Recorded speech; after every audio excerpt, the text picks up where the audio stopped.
Esther's story: was she chosen for a crown or for a sacrifice? The destiny of an entire nation balanced on the silence of one young woman standing behind palace walls, unseen, unprotected, and one breath away from death. Like this video, share it with someone who needs it, and subscribe to the Bible Story Vault for more cinematic Bible stories. What happens when survival demands silence but faith demands courage? What if your life was spared not for comfort, but for confrontation? Tonight, you will discover how an orphan girl was lifted into royalty, how a hidden enemy plotted genocide in plain sight, and how one dangerous decision turned mourning into victory. This is not a story of coincidence. This is Esther's story. Persia is vast. Golden towers rise under scorching sunlight. Marble floors echo with sandals and ambition.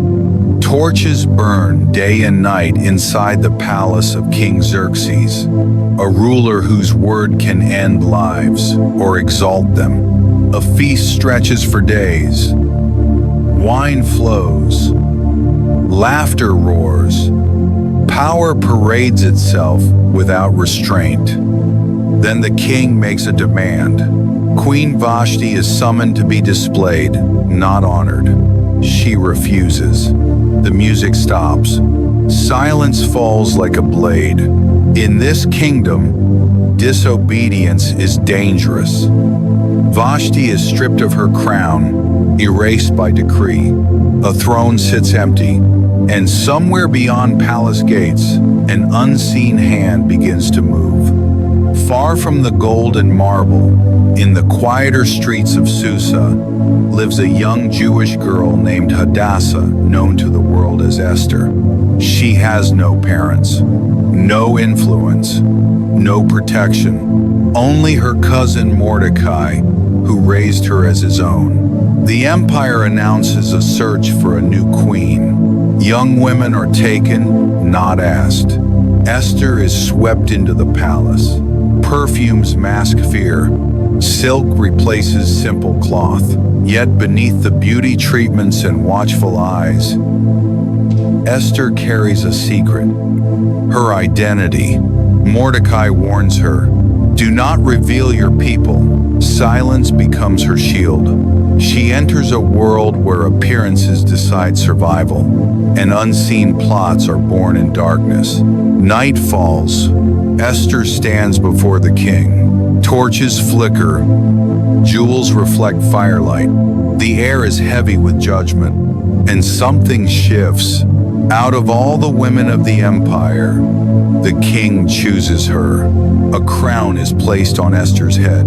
Applause fills the hall, but inside her chest, fear remains. She has risen, but the cost of being seen has only begun. Because crowns do not protect you from consequences. They only raise the stakes. Outside the palace gates, Mordecai sits. He refuses to bow to Haman, a man hungry for honor and addicted to power. Haman notices. Pride ignites into rage. When Haman learns that Mordecai is Jewish, his anger widens. Not one man, but an entire people must pay. Scrolls are written, seals are stamped. A decree echoes through the empire. On a single appointed day, every Jew, young and old, will be destroyed. Genocide is scheduled, and Esther does not know. Scene 5. Silence breaks. Mourning floods the streets. Ash on heads. Tears in public squares. Mordecai sends word to Esther. The message cuts deep. You must go to the king. Fear rises. No one approaches the king uninvited. The law is clear. One step forward could mean death. Esther sends word back, hesitation wrapped in reason. Then Mordecai answers with words that echo through eternity. Do not think that because you are in the king's house, you alone will escape. And who knows whether you have come to the kingdom for such a time as this? The silence breaks. Esther stands still. Then she decides. She calls for a fast. No food, no water. 3 days. The palace grows quiet. Candles burn low. Prayers rise unseen. Fear wrestles faith. Death stands near. At the end of the 3rd day, Esther dresses not in fear, but in resolve. If she perishes, she perishes. But obedience steps forward anyway. The throne room opens. Marble stretches long and unforgiving. The king looks up. Time slows. Esther steps forward, uninvited. 1 heartbeat. 2. The king raises the golden scepter. She lives. Relief washes through the hall, but Esther does not reveal her request yet. Wisdom moves slower than panic. She invites the king and Haman to a banquet, and then another. The trap tightens quietly. Haman leaves the banquet glowing with self-importance. But at the gate, Mordecai still will not bow. That night, Haman builds gallows, high enough for everyone to see. By morning, Mordecai will hang, but heaven has been watching. That same night, the king cannot sleep. Scrolls are read aloud, records of forgotten deeds. One name surfaces: Mordecai, the man who once saved the king's life and was never honored. Morning comes.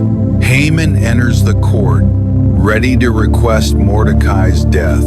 The king interrupts. What should be done for the man the king delights to honor? Haman answers, thinking of himself. Moments later, Haman is forced to parade Mordecai through the streets in royal honor. Pride collapses. The gallows wait. At the final banquet, Esther speaks. Her voice trembles but does not retreat. If I have found favor, let my life be spared, and the life of my people. The room freezes. The king demands the name of the enemy. Esther points. This wicked Haman. Rage erupts. Justice moves swiftly. Haman is executed on the gallows he built.